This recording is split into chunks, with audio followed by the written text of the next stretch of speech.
अस्सलाम वालेकुम। उम्मीद करता हूँ आप सब लोग खैरियत से होंगे और आप लोगों को ये लेक्चर अच्छे से समझ आ रहे होंगे। ग्रेड 7 मैथ्स सेकंड वीक का ये फिफ्थ लेक्चर, जिसमें हम प्रैक्टिस 9 को डिस्कस कर रहे हैं। प्रैक्टिस 9 का थर्ड क्वेश्चन जो है उसको डिस्कस किया जा रहा है। इसका फर्स्ट क्वेश्चन जो है मैं डिस्कस कर चुका हूँ। थर्ड सेकंड जो है वो आपके करने के लिए था। तो आपको वैल्यू गिवन थी 504 एंड 588। ये दो वैल्यूज़ थी आपके पास। ये दो वैल्यूज़ जो है इनकी फैक्टराइजेशन उसने आपको गिवन की हुई है। आपने इसका HCF फाइंड करना है। तो सिंपली 504 जो है उसकी फैक्टराइजेशन है 2 पावर 3 मल्टीप्लाइड 3 पावर 2 मल्टीप्लाइड 7। और 588 की फैक्टराइजेशन थी 2 power 2 multiplied by 3 power 1 multiplied by 7 power 2।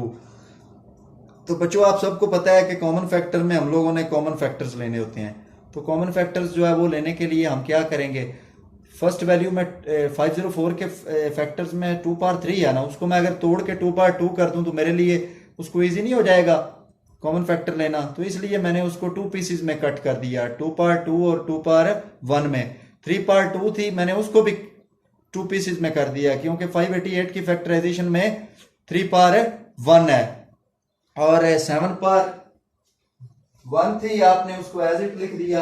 अब जब आप 588 में आए तो 2 पार्ट 2 आपने एज इट राइट कर दी, 3 पार्ट 2 भी एज इट राइट कर दी। 7 पार्ट 2 थी तो ऊपर वाले में 7 पार्ट 1 है, हमने इसे तोड़ के 7 पार्ट 1 के 2 पीसेस में कर दिया। अब ये भी कॉमन है, ये भी कॉमन है और 7 भी कॉमन है। सबको लिखा 2 part 2 multiplied by 3 power 1 multiplied by 7 power 1 होगा। तो 2 पार्ट 2 को अलग से सॉल्व किया, ये 4 होता है। और इसको 3 से मल्टीप्लाई करें, 12 को 7 से मल्टीप्लाई करें, आपके पास 84 जो कि इसका HCF होगा आपके पास आ जाएगा। तो सिंपल सी ये एग्जांपल थी जो हमने कर ली है सॉल्व। अब हम आगे देखते हैं।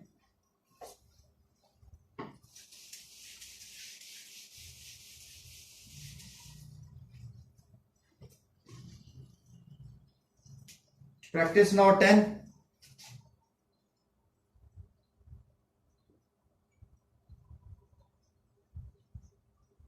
Practice 10, find HCF of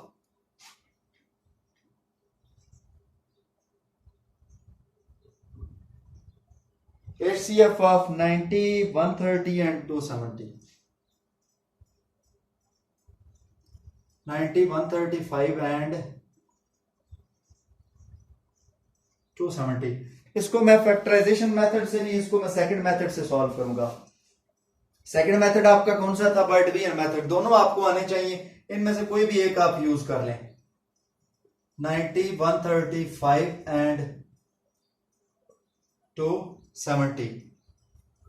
ending digit 0, ending digit 5, ending digit 0। तो हम कोशिश करेंगे इन सबको 5 पे डिवाइड करें, क्योंकि इन तीनों को कोई एक नंबर जो डिवाइड कर सकता है वो 5 ही होता है। तो इसी में हम ऐसे ही नंबर लेते हैं। 5 1 time, 5 8 time, 5 2 time, 5 7 time, 5 5 time, 5 4 time. इसके बाद हम अगर चेक करें तो कोई ऐसा नंबर जो इन तीनों को डिवाइड कर सकता हो वो 3 है। 3 6 टाइम, 3 9 टाइम, 3 18 टाइम। अगेन 3 ऐसा नंबर है जो सबको डिवाइड कर सकता है। 3 2 time, 3 time, 3 6 time.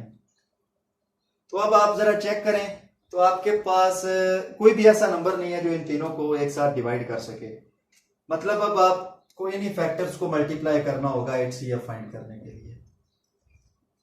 5 cross 3 cross 3, 5 3 time 15, 15 3 time 45। तो जिसको ये मेथड इजी लगता है वो इस मेथड से कर ले, जिसको दूसरा मेथड इजी लगता है कि सारे नंबर्स की अलग अलग आप अगर करें फैक्टराइजेशन, उसके बाद उनके कॉमन फैक्टर्स लें, कॉमन फैक्टर्स को मल्टीप्लाई करें, तो जिसको वो इजी लगता है वो उसको कर ले, जिसको ये इजी लगता है वो इसको कर ले। तो आपका इतना कोई मुश्किल काम नहीं है इसमें। जो जिसको इजी लगता है वो इसको फॉलो कर ले।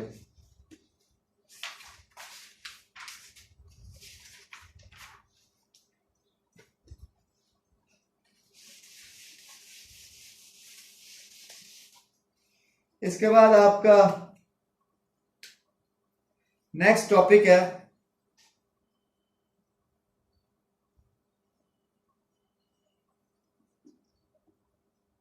Lowest common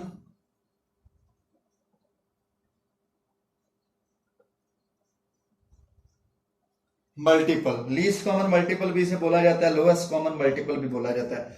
highest common factor और इसमें क्या चेंज है? हाईएस्ट कॉमन फैक्टर में हम देखते थे कि दो नंबर्स है, उसको हाईएस्ट कॉमन फैक्टर फाइंड करना हो तो हम बड़े से बड़ा नंबर सर्च करते थे जो उन दोनों नंबर को डिवाइड कर सके। इसमें हम क्या करते हैं कि जो नंबर्स गिवन है उनका एलसीएम हमने लेना है, जो कि सॉरी एचसीएफ साथ अभी भी राइट किया हुआ है, इसको हम एलसीएम में चेंज करते हैं। लीस्ट कॉमन या लोएस्ट कॉमन मल्टीपल को आप जो है वो एलसीएम बोलते हैं।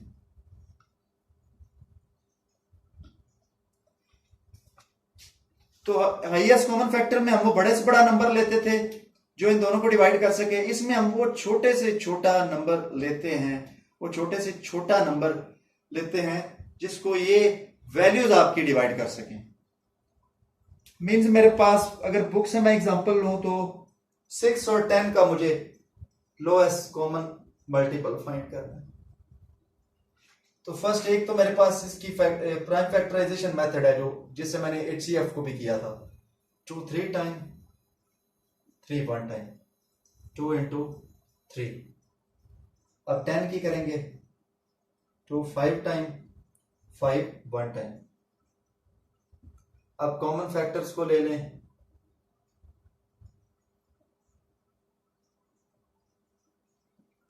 कॉमन फैक्टर आपके पास है 2 और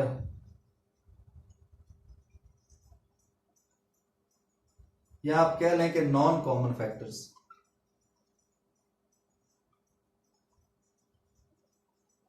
ये आपके पास है 3 और 5।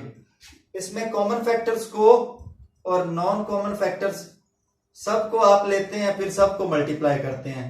2 into 3 into 5, 2 3 टाइम 6 6 5 टाइम 30। इसमें और उसमें फर्क ये है, फैक्टराइजेशन करने तक ये भी उसी की तरह है। फैक्टराइजेशन करने के बाद उसमें हम जस्ट कॉमन फैक्टर्स लेते थे, इसमें कॉमन फैक्टर्स भी लेते हैं प्लस अनकॉमन फैक्टर्स भी लेते हैं, नॉन कॉमन फैक्टर्स भी लेते हैं। तो कॉमन फैक्टर इसमें 2 था, नॉन कॉमन फैक्टर्स 3 और 5 थे। जब एलसीएम फाइंड करते हैं तो सबको हम मल्टीप्लाई करते हैं। जो कॉमन फैक्टर 2 था और जो नॉन कॉमन फैक्टर 3 और 5 था, इनको भी हमने मल्टीप्लाई करना है। सबको मल्टीप्लाई किया तो हमारे पास वैल्यू आ जाएगी 30।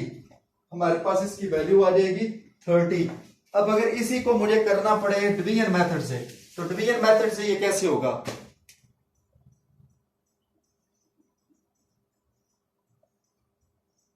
सेम नंबर 2 है जिस पे ये डिवाइड होते हैं, 2 3 टाइम 2 5 टाइम। अब बच्चे एचसीएफ में हम छोड़ देते थे वैल्यू को वहां पे, जब ये किसी एक नंबर पे डिवाइड नहीं हो सकती थी। आपकी वैल्यू सेम नंबर पे जब डिवाइड ना हो हम इसको छोड़ देते थे, लेकिन इसमें हमें करना होता है। 3 जो है वो और 5 किसी एक नंबर पे डिवाइड नहीं होते, तो हम 3 को 3 पे कर लेंगे, 5 को एज इट रख लेंगे। अब 1 को एज इट रख लेंगे, 5 को 5 पे कर लेंगे। 1 1 आपने यहां पे लेके आना होता है, जैसे भी करके लाएं। अब आप इसके सारे फैक्टर्स को लें।